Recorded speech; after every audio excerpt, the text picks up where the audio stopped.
In the beginning, God created the heavens and the earth. The earth was without form and void, and darkness was on the face of the deep. And the Spirit of God was hovering over the face of the waters. The Spirit, the water. Spirit is energy.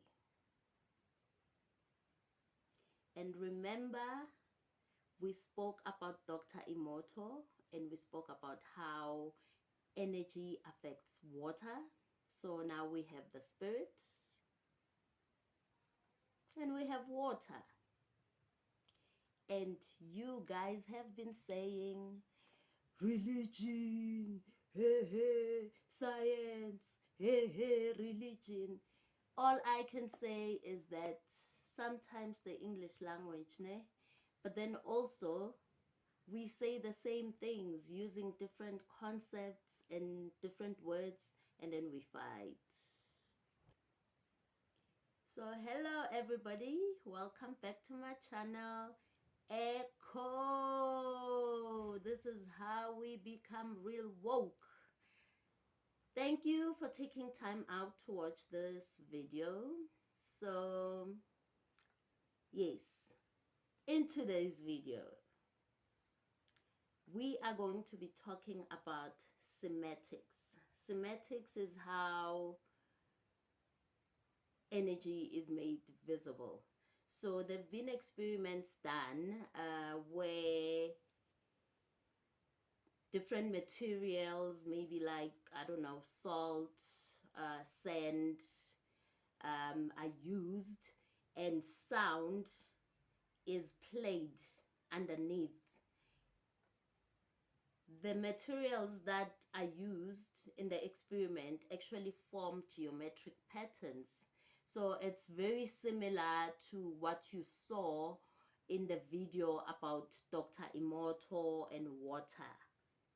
Okay, so that's how I know that this information is not just like pseudoscience or just bogus information. Hey, I call this, and others I'm sure also call it, the fingerprint of the creator, the fingerprint of God. Okay, and when I speak about God, I know that some people get triggered, some people attach their own distorted ideas of how they understand God. But I have a different relationship and a different connection and a different understanding um, of God, of the creator, of source energy. So every time I'm talking about source energy, I'm talking about God. And source energy has manifested to me in this lifetime and in this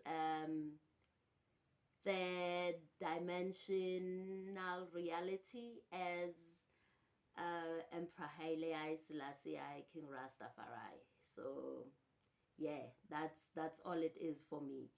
And in my experience, God manifests differently for all of us. The creator, the divine energy, source energy manifests differently for all of us.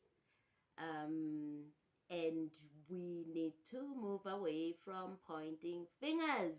Take what works for you and run with it. So as I said, we are talking about energy. And I said, for me, energy is God.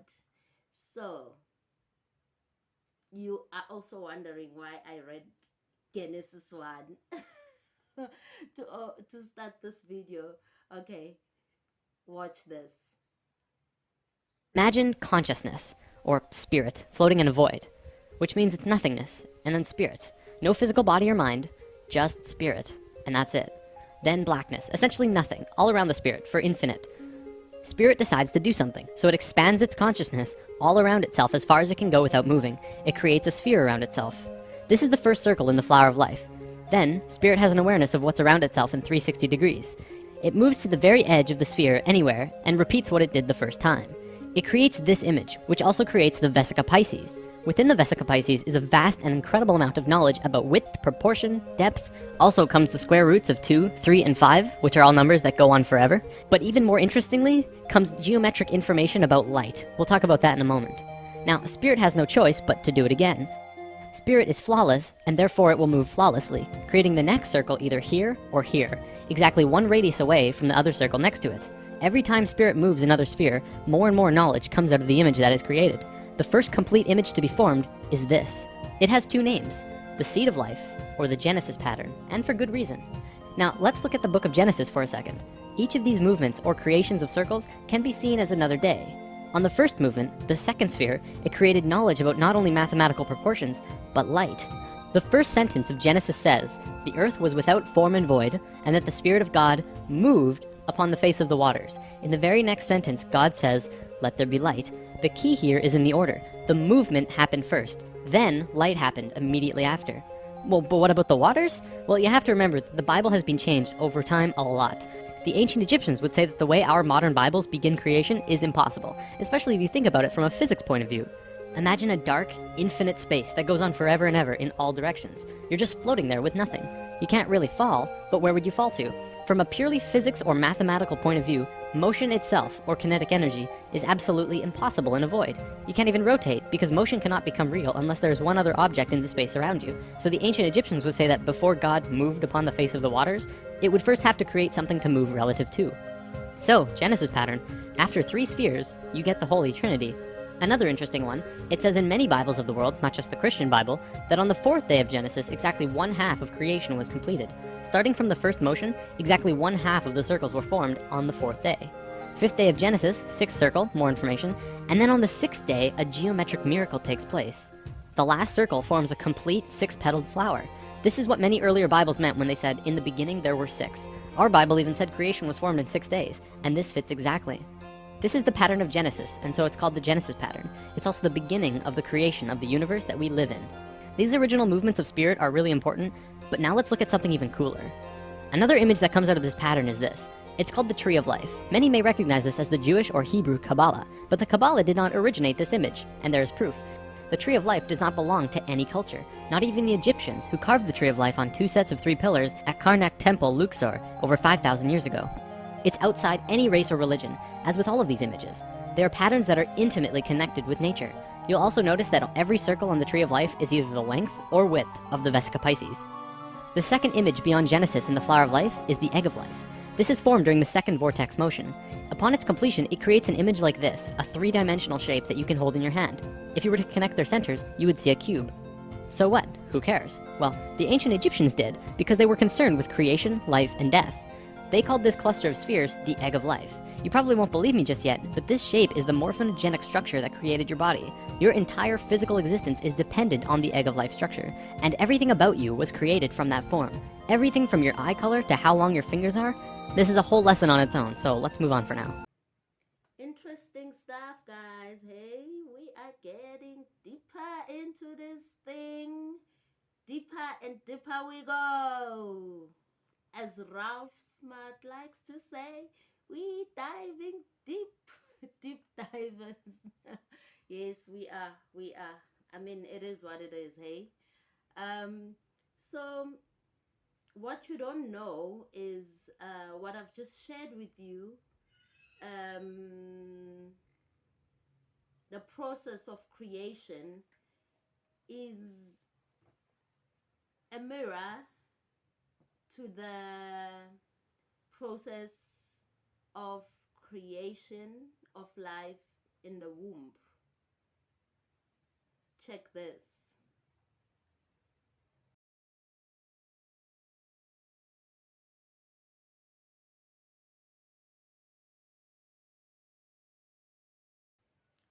Nothing in life is isolated. Everything is connected, right? The macrosm to the macrosm, right? From that tiny, tiny, tiny atom to the big galaxies. It's the same. It's the same. Let's talk about this. Ne? Go to the Facebook group, share your thoughts on this. Let's delve into it. I would really, really, really love to hear your thoughts on this. It's a very interesting subject. So, the reason why I'm sharing this is because it is connected to manifestation. The more we understand this, the more we understand how reality is created, is the more we also understand movies like The Matrix, movies like The Truman Show. There are others, Inception. Ooh, there are just too many to count. But movies like those actually make you think, and then you start to question reality, and you start to question your suffering and your struggle, and you wonder, why is it that certain people have it good and certain people don't have it good? And you think about statements such as the rich get richer, the poor get poorer, and you're like, nah, nah, nah, nah, nah, nah, something is amiss here, something is off. If I was created in the image of the creator, why am I struggling? Why am I suffering? And then you delve into this info, and then you actually realize that you are not separate from the creator. And then you understand that duality is for the third dimension. In the higher dimensions, there is no duality. There is no duality in the higher dimensions. So this then makes you think about that question that some of you have. Why does the Creator, why does God allow for evil to happen? We'll get into that in a different video. I will not go into that in this video. And I think for now I've given and shared enough for today. Let's keep chewing, let's keep chewing, let's keep thinking, let's keep feeling and aligning, and also feel. Remember the center, we spoke about the center. So let's keep feeling and aligning, okay? And we will see the synchronicities. We will see that we are affecting our lives and our lives are starting to change. And we'll be inspired to inspire others, and we can have a better world, hey? I do trust that we are being aware of our journeys. We are taking this information and researching for ourselves so we can make our own decisions and the changes that we need to make in our own lives. So thank you once again for your time and for engaging with me. I look forward to seeing you again in the next video. We will be talking about a different topic, but still connected to the topic of energy, consciousness, how reality is created, and how we can affect instead of being affected. Thank you, subscribers. Thank you. Thank you for subscribing to my channel. And to anyone who's new, welcome. And if the channel resonates with you, if this video resonates with you, please hit the like button, subscribe, And also don't forget to hit the notifications icon so that you can be kept updated when we upload new content. And don't forget, I did mention that we will be adding a different playlist to the channel, um, but still similar content. We aim to inspire so that we can all echo. This is how we become real woke with Empress Taloa signing out. See you in the next video. Thank you.